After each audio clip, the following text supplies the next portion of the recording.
OTB in 10. Fantasy banter in increments of 10. And we have to start with what is a topsy-turvy playoff picture. 2 new teams entered the dance. And Garcia, here is something that would interest you. Of the 6 teams that are currently in the playoff picture, only one of them, Sweet Home Chicago, is a repeat team from last year. We are seeing a swath of new teams. And the question then becomes, well, which team's a contender? Which team is a pretender? As you look across our playoff picture, which we'll get to, of course, in a few moments, who do you believe in the least that is currently in the dance? Fantasy football is stupid. I don't care. Do you? In all seriousness, who do I least think will make their way to the playoffs currently in the standings the way it is? Is that the question? That's the question. That's the question. That's the question. I think it's great to show on paper because, one, I don't even know who's on his roster other than Mike Evans. He seems to have a not so impressive record. So one has to think that, as Bill Parcells would say, your record is what you are, right? To some extent. So I think he's 3-7 or 4-7. I don't know. I don't even pay attention anymore to stats. They're stupid anyway. Why even bother? That's my whole theory on this. But I think it's going to be great to show on paper, simply because I don't really know who's on that roster. And the fact that, you're on the outside still looking in, and I think you're going to upend somebody. It's kind of working that way, and the way things are going, you won again. Ian is fine. He's 7-3. He might have lost. Big deal. Waverman, I think, has 10,000 points now, even with Russell Wilson going down. I like the other chances of PTT. I think PTT is a pretty solid squad. I mean, who else on their roster can go and say Michael Thomas is a guy that I've had, maybe 1 week or 2 weeks now, and missed all the entire first half of the season, so to speak, and literally now is 6-4 and is in a position to actually win the division, where you were making fun of his roster. You thought he was a joke. You thought the roster was crap. You didn't think he had a chance. And here he is now ahead of you at 6-4 and may win the division because there's a certain team that is on such a spiral, downward spiral. It's not even funny. Yeah, we'll get to that team in a moment as well. And so, I could look at the answer to this question a couple different ways. So I'll give you a couple of different answers. If you want to look at it as who's the team that is, somewhat the weakest, I guess you point at Phil the Thrill just because their points are weaker than everybody else's.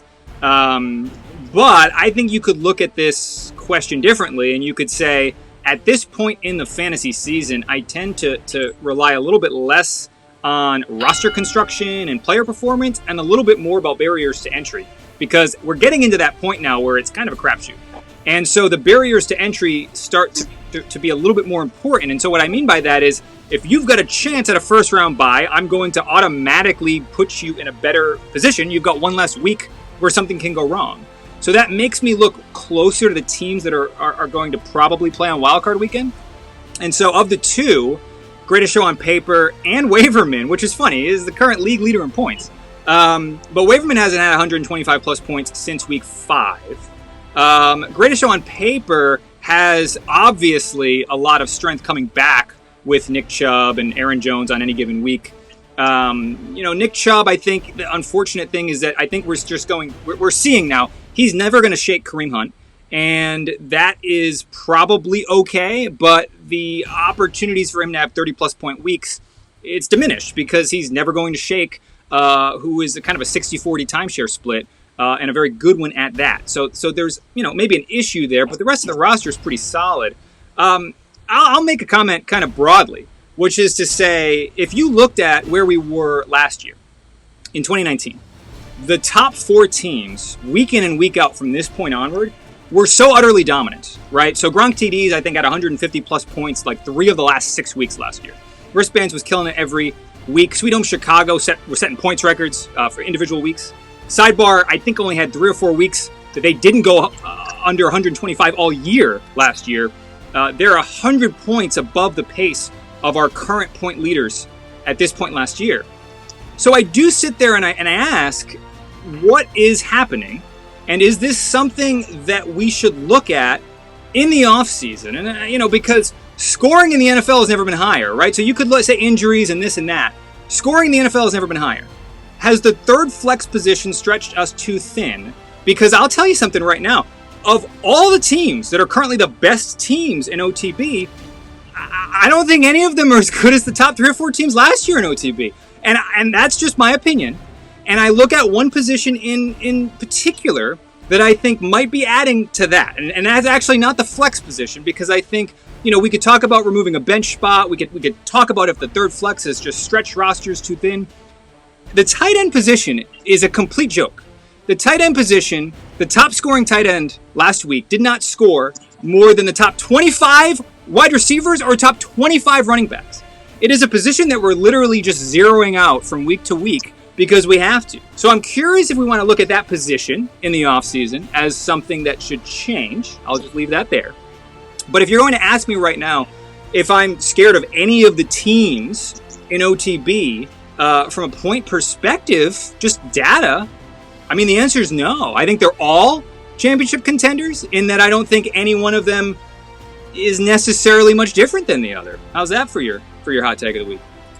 I can't wait for next year with all the new changes. We're going to have defenses back, kickers back, no tight ends, and we're going to be a dynasty league. So it's still going to suck for me, but it'll at least be more enjoyable to some extent. Yeah, I mean, again, I think there is still opportunities for a team to emerge, right? So, with 3 weeks to go, there's very likely maybe a team that goes 130 plus for the next 3 weeks and just starts to kill it in the playoffs. But I don't want to. I mean, I haven't pulled the numbers yet. I think we're about half. We're not even anywhere close to the number of 140 plus point weeks that we had at this point last year. And if you look at the postseason last year, every single weekend was won by a team that put up 130 plus. And I think we had one team put up 130 plus last week. We had no teams put up 130 plus the week before. Again, I don't know what that means. Maybe we all missed with what we thought we wanted for our Flex 3 strategy this year, or maybe it's injuries, or maybe it's this or that. But in a video where we try to kind of amp up and say, like, this is the team to beat, that's the team to beat, we've been joking about it. Every single week, it's like you're putting the jinx on a certain team. I don't know if it's a jinx as much as to say, I think we're grasping at straws to say who is the great team this year. That's just my perspective of it. If we want to put on a jinx on a team, I mean, I might have put it off PTT, but again, Sidebar is up and coming and is going to shock the world. That's all I need to say. Sure. Well, we'll move on. We'll move on to a couple of bubble teams. Move on. And the question becomes, 3 weeks to go. We're in a very different place than we thought maybe we would be for a couple of teams that looked a lot different about 3 weeks before. There was a 5-2, a 5-1 Wristbands team a month ago that has been reeling, for lack of a better term, as they now fall out of the playoff picture for the first time all season, and still very much in it with a lot of different paths to get in, but currently on the outside looking in. Shipwreck has had a similar fall in the last few weeks, now 5-5, and as their points race starts to diminish, looking like they may need to get in on record and record alone. Still not, a sure thing. We'll get there in a second. Garcia, so the question becomes this. As you look at WB and you look at Shipwreck, 3 weeks to go, both 5-5, both have different paths into the postseason. Which team would you rather be? Which team do you have more confidence in getting to the dance? Oh, they're both screwed. They're totally screwed. Wristbands isn't as screwed as Shipwreck. I think Alex made a terrible, terrible choice, and when he wakes up in the morning, he probably thinks to himself, why didn't I just text Garcia and ask for Devontae Adams and trade the world for him? Because I wouldn't be worried about not making the playoffs. I mean, Shipwreck over and over again seems to be the guy that just, is the smartest man in the room. And now I'm beginning to wonder if he has any smarts at all. It's just how he doesn't pull any trigger on a deal. He's relying on guys that maybe on paper are good, but when it's all said and done after Sunday or Monday night, it's clearly he's not getting production that he thinks he's going to get going into a week. So he's screwed. Wristbands is not as screwed, but you've got Ezekiel Elliott coming back after a bye week. His quarterback situation gets a little murky. So both teams aren't in the best of situations. I think Ship is far worse than Wristbands. In fact, I think when I looked at the latest numbers, I'm closer to Ship on the point total than Ship is actually to a playoff seed. So if that makes him feel any better, it wouldn't. but if it does. Yeah, I'll answer the question in a similar way that I think I started to answer the last one, which is, I could make the case for either. And if I was going to push based on paths in, you would think that would make me pick Wristbands, right? Because Wristbands still has a divisional path, still has a record-based path, still only 8 points away from the 6th seed. So you would say, okay, well, Wristbands has the path. Wristbands playing PTT and Greatest Show on Paper over the last couple weeks, it's going to be a harrowing path in. They're going to have some challenge. If you look at Shipwreck also has a challenging schedule, but you could make the argument that they are in control of their own fate. I'll put it back up on the screen for a second. All 3 teams that Shipwreck plays are teams that are currently somewhat standing in their way. I mean, the 2 teams play each other in Week 12 as an example to that. So if Shipwreck, quote-unquote, takes care of business, which, again, we can argue how much you're really in control of anything just because you're playing a team on a week-to-week basis. But if Shipwreck runs the table, gets to 8-5, there's a very good chance they will leapfrog some of these teams based on who they play.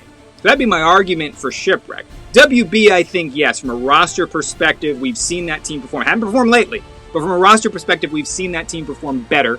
And again, the multiple paths in makes you think WB's probably the team you'd want to be because of the fact they can get in a few different ways. But they got to win this week. I do think that's true. I think they have to win this week, otherwise those paths do begin to dwindle. Curious though, I mean, Sidebar hasn't come up in any conversations about how they're going to get in. So is it something that you just chose to exclude just because you don't want to, create such pressure, or is it just you don't have any faith in the Sidebar team? Even though you won, you're 5-5, you're back at 500. Well, like you went out now, you get yourself in a playoff position. Here's the thing. A perfect segue. Because let's head in to the playoff picture. We'll talk. That's not really a segue. It's more about Sidebar because I'm just curious why they're not included in any of the conversations so far. Well, look, I mean, I'm doing my best to promote the teams that have the best chance to win. And Sidebar is not one of those teams this year. Sidebar has a path in. We'll talk about that path. There's one team right now that has no chance, and that's my team. I mean, Cincinnati's knocking on the door. I'm like, hey, come on in, join the party, bring Kyle Murray. Yeah. Because that's, Kyle Murray's the guy that you would find. Okay, you'd be the one who's like touting Kyle Murray, and here Cincinnati gets him. And I'm just amazed Cincinnati's not ahead of everyone else with the talent that he has on the roster. Well, they do have. Kyler Murray's on pace to break all quarterback points records, which is saying something where Lamar Jackson was last year. Cincinnati, of course, had some early season injuries with Julio Jones. They still don't have Austin Eckler back. There is definitely some vulnerability in some of those lineup structures. Now, granted, before last week, they were on a surge, and they're still in the playoff picture based on points. But you're right. Right now, if you're looking at Cincinnati, there's a shining star on that lineup, which is Kyler Murray, and then everybody else. That's why we watch it. That's the only reason why we watch it. Well, why don't we take that segue into the playoff picture, and I will do my best to break it down depending on who your team is. I hopefully will help make this a little clearer, although, as you will soon see, there's not a lot that is clear at this point. All right, so let's start, as we usually do, by just looking at the top 6 based on the current situation, and we'll look at what happens in record and points and everything else shortly thereafter. Sweet Home Chicago, even with the loss, maintains the number 1 seed. They are 7-3 and still very much in control of their own destiny, so to speak. It would appear that they probably only need to win one of the last 3 games to make the playoffs, but their division footing is a little more precarious. We'll get there momentarily. Phil the Thrill, for the first time all season, now not only catapulted into the playoff picture, catapulted into the 2 seed with a 6-4 mark. They play Wristbands this week, so that becomes very interesting. We'll get there in a second as well.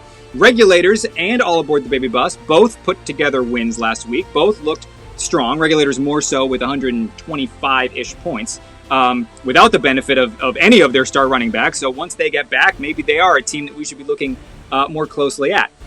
Looking at the points race, Waverman still has a stranglehold in the 5 seed. With the loss, it's looking more like Waverman's only avenue in will be a points-based seed, but they're obviously well within that range, currently leading the league in points. And Greatest Show on Paper, after a big week, now catapulting into the 6th seed, and we'll talk about their prospects momentarily. Now, if you look at it based on in the hunt for record, you've got 4 squads at 5-5, but their paths in are very different. And I will start with Gronk TDs and Shipwreck, Both of those two teams, they play each other this week, so that self-filters this record race a little bit. I would say that the winner still has a very good chance of making it in if they run the table. The loser will probably have to stick to points and points alone with the amount of teams that they'd have to leapfrog. Wristbands and Sidebar, a different situation. In fact, we're going to highlight that now because now we have to talk about the divisional race for these three teams. So Phil the Thrill is your 2 seed. WB just 1 game back. They play each other this week, and WB has a point advantage on PTT. So WB, by winning, will catapult themselves automatically back into the 2 seed. Sidebar at 5-5 will need to win, and again, they will need some help. Now, granted, PTT and WB play each other, which somewhat you could argue helps Sidebar's case depending on the outcome. But Sidebar probably needs to win out to have a chance at the division. It should be noted that their point disparity between PTT is not as egregious as their point disparity with a few other teams. They're only about 80 points removed from PTT. So there is a chance that they could tie PTT based on record and sneak in if they have some very big weeks for the last 3 weeks. But probably they will have to leapfrog both clubs based on record. That would have to start this week with a win against Greatest Show on Paper, and then depending on the outcome of PTT Wristbands, that would obviously determine what they need to have happen next. We'll move over to the Gardens division, and things are getting a little tighter. Sweet Home Chicago still has that lead, but All Aboard the Baby Bus and Regulators are still just 1 game back, and All Aboard the Baby Bus and Sweet Home Chicago play each other this week. Now, Sweet Home Chicago, also similar story. They have a clear point advantage on both these clubs. It's not to say they couldn't lose that point advantage. It's about 80 points on both. But as I just said with Sidebar and PTT, 80 points is not, insurmountable with 3 weeks to play. So it would stand to reason that they still need to put up solid weeks and at least win 1 of 3, probably 2 of 3 to guarantee their division title hopes. And that would come with a big win against All Aboard the Baby Bus, put them well on that direction. So we'll shift over to points. I have now eliminated any team that is still outside of the 100-point mark, which is what I've done all year. Next week, I'll probably eliminate any teams that are not within 75 points. So you can slice this up a million different ways, and anything is possible. Even the teams that are up over 100 points away from the 6th seed, they could still have some big weeks and get back into it. I will say this, I looked it up. There has never been a team more than 75 points removed from the 6th seed with 2 games to play and have made it in.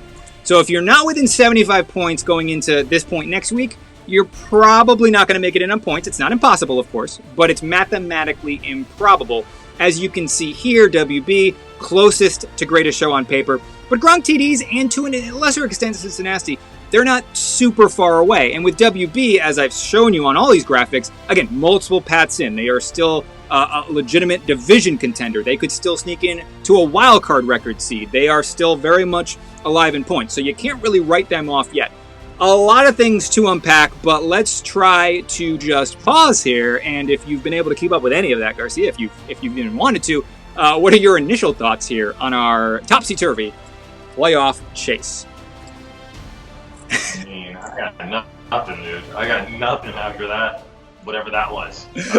Here's what I would suggest to all those who are in the playoff picture is they're probably going to want to do a hand count of the point totals and actually add up all the numbers, because I have a feeling that you're going to go in the system, because the way you just configured everything tells me that there's some weirdness going on and that you're going to find a way to just catapult yourself on the point totals, whatever it may be. So if I'm some of these guys right now, I'm going to probably on Monday night just make sure that the numbers match up correctly to what's on the actual app or on the desktop version, because you're shady enough to where I wouldn't be surprised if you do that. And I'm not talking like a big margin, a half a point here, a half a point there. So that's how you work. So that's my first thing. That's a red flag that I raised to all my fellow league owners, not to trust you.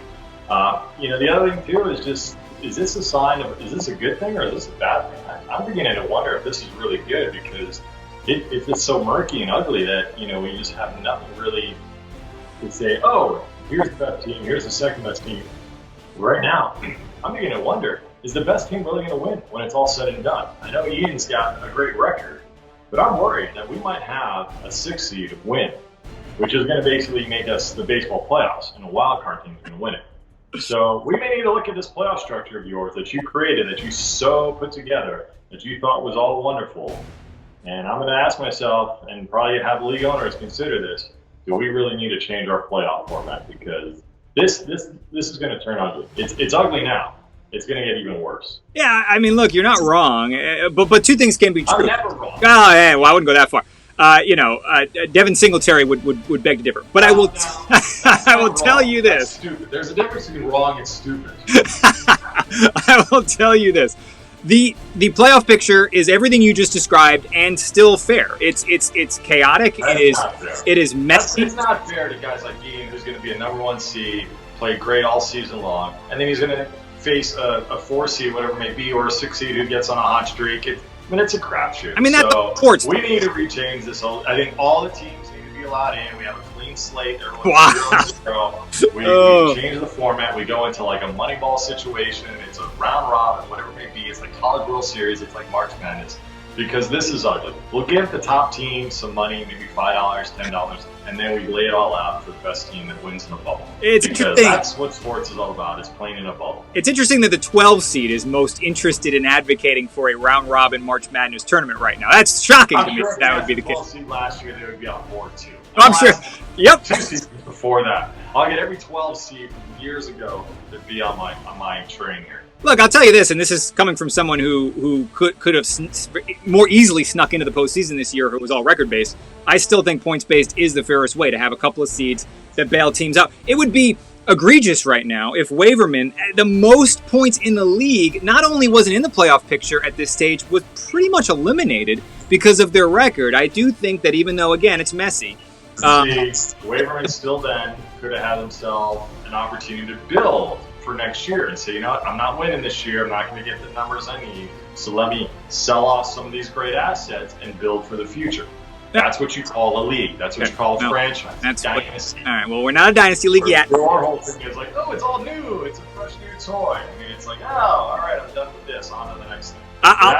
I'll tell you this. You're the commissioner, and you set the rules for us. I'll tell you this. We have no power in this league. Remember that the easiest way, so if you're a team trying to figure out all of that, I'll put it back up on the screen for a moment. Remember this. The division winners get the first round bye. So that's one thing that I've actually had to clarify a few times with people over the last couple weeks. Remember that if you win your division, you have a first round bye. Right now, that would be Sweet Home Chicago and Phil the Thrill. The next two are completely based on record with points as a tiebreaker, but it is purely record. Whoever has the best record will get into those seeds, points-based being the tiebreaker. And then the 5 and 6 seed have nothing to do with record. It doesn't matter what your record is. Of the remaining teams after those first 4 that are the highest 2 points, they will be the ones that get... Stop right there. Let's ask a hypothetical question. Let's say I have all these points, and I'm 1-8 right now. Would you not have a problem with that? I wouldn't, because, look, it's an imperfect... fantasy football is imperfect. You're lying. I'm not lying, because the only way... I'm 1-8, I've got more points, and you are 7-1, 9-1, whatever it is. Yeah, but if that's the case... Yes, you have lower points than me, and somehow teams above you have a better record. But if that's the case, that just means I've gotten remarkably lucky winning 90 to 89 games, and you've been losing 140 to 135 games. So yes, I think that you would be the better team. Because, again, we can parse and parcel this, but by and large, the only real indicator of strength of team, and even this you could argue is a little bit of a crapshoot, but the best way to determine whether a team is good or not is really just to look at their total points. And again, I mean, the total points will do a lot of different things. I was actually having this conversation with Waverman and Gray Show on Paper earlier today. Because, look, sometimes total points don't tell the full story. There are teams that have, huge, 3-4 weeks of the season and then do nothing and kind of limp in for the rest of the time because of their couple weeks. There are teams that had miserable points. I mean, look at me as an example. Miserable 5 weeks. But if you just take my last 5 weeks, 110 plus points a week average. So, yes, total points don't always tell the story. That said, it's the best indicator. So, it's not one of those situations where I can really argue and say, oh, you had a tough 5 weeks and now you're playing better. You should... No, sorry. It's total points. You had a tough 5 weeks. You had a tough 5 weeks. And so your total points kind of really just has to be that indicator. And it's only 2 of 6 seeds. So it's not like it's a majority either. It's just almost like a trapdoor for the teams that are getting screwed, really. Christmas is going to be so nice for Ian and Carl when you send them gifts. I mean, the trades are Trades are good. Anyway, so again, remember, if you are trying to figure this out for yourself, remember that, again, look at your path to your division as step number one. If you feel like you still have a path to your division, that's actually the best way to get in. You get a first round bye. After that, it does get a little murky because you have to look at your record and relative to points. But I'll put them all up on the screen one more time very quickly. Look at where, so again, these 4 teams that are 5-5, as the example here, many different paths in depending on who they are. If you're a Ship or a Gronk TDs or even a Wristbands to some degree, you're probably more interested in looking at your wild card, like the 3 and the 4 seed, as your best chances to get in. Wristbands and Sidebar for sure, much more interested in that 2 seed because their path to the division is still a little easier because they got a 6-4 team with lower points in front of them, whereas Sweet Home Chicago is a 7-3 team with great points. So if you're a 5-5 seed in that division, you're probably not going to catch them. You could still easily catch one of those wild card record-based teams. And again, remember too that ultimately your points can save you, as is the case for unlucky teams like Waverman and Greatest Show on paper. They shouldn't be 4-6, they are, and because of that, they are going to have kind of a safety net, which is getting those last 2 seeds in. That's about as much as I can do without completely making you more confused. I might have already made you more confused. I don't know. It looks like I made him more confused. Garcia's out on the West Coast, Sidebar on the East Coast. Remember that the trade deadline has expired, so there are no more trades. Yeah, good job, guys. But a good year of trading. I was impressed. Yourself in the field. I mean, goes to show you how, really into this thing you are. But whatever. I mean, hey, I still have Dante Adams. He's going to keep scoring. He is. He could have scored some other teams, but, he'll just score for my team. I will. All good. It could come and haunt people back, when they're down wide receivers that are down production, and this guy is just putting up point after point. So it's all good. A better year of trade talk. We didn't have any trades last year. We had a multitude of trades this year relative. So a good year of trade conversation. But I wouldn't say it was a good year. I mean, it was a better year. Your trade, that we're going to have to examine, and we're going to have to take a closer look because some people, I think, got hoodwinked. Well, again, trades are tough to judge in the moment. Hindsight bias is always... No. We know you. Anyway, remember now, the waiver wire is your only way to rebuild or reconstruct or do anything different to your rosters from here on out. He is Garcia out on the West Coast. Sidebar out on the East Coast. Next week, I know it's going to get more confusing before it gets clearer, but we will do our best to tell you the entire wild playoff picture that is waiting for us, I'm sure, in 1 week's